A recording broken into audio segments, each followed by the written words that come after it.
When I say noodles, what do you think of? Italian pasta or Asian noodles maybe? Well, how about German Spätzle? It's this traditional egg noodle style from southwestern Germany and its neighbors like Switzerland and Austria, and it is totally underrated. There are tons of delicious ways to eat this style of noodles, and starting with this video, my new favorite, a fusion of cheesy Spätzle with Chinese chili garlic noodles. But perhaps the best part about Spätzle is that with the right technique, they're incredibly easy and fast to make from scratch. You know what? Believe it or not, this can even be faster than cooking store-bought pasta from a box. But first, let's talk about what makes Spätzle so special. I'm sorry. Fortunately, the friendly folks at the European Union who sure love a good document, well, they have already done most of the research for us. And to be fair, they didn't do it for educational purposes exactly, but instead to tell us what we can and cannot call Spätzle by law.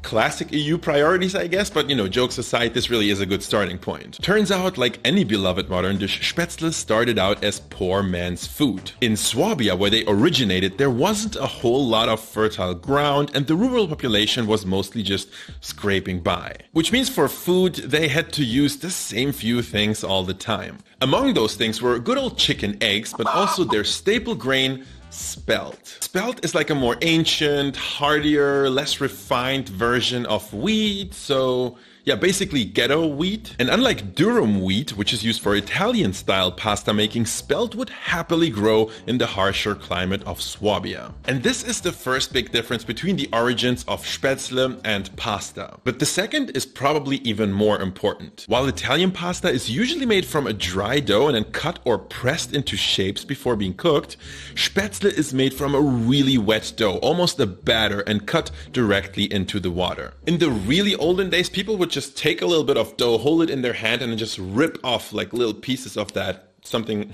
like this, I imagine. This actually may or may not be the origin of the word Spätzle, because Spätzle sounds similar to the German word Spatz, which means sparrow. Another explanation for the name's origin is the Italian word spezzato, meaning something like broken or split into pieces. This is the origin story I personally think is most likely, because not only is Swabia actually pretty close to northern Italy, but I think the word might have made it there during times of ancient Rome even. No matter where it's from though, that loose batter and that manual work involved, they give Spätzle a very specific outer appearance. As the European law puts it, a homemade style product, irregular in shape, with a rough, porous surface. And while I'm quite tempted to just file this under rustic, this might not be a bug.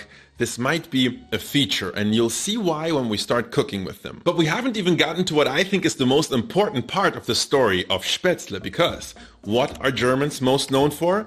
Huh?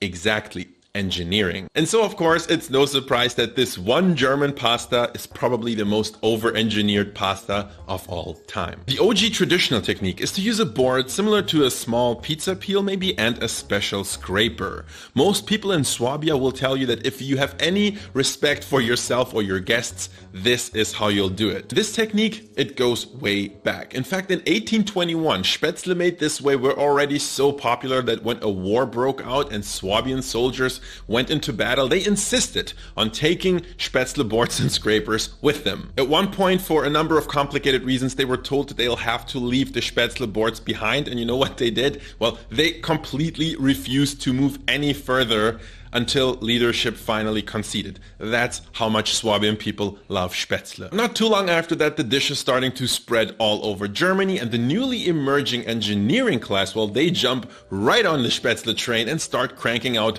one weird gizmo after the other. A quick search of the German Patent Office's database yields a pretty substantial list of results dating back almost 100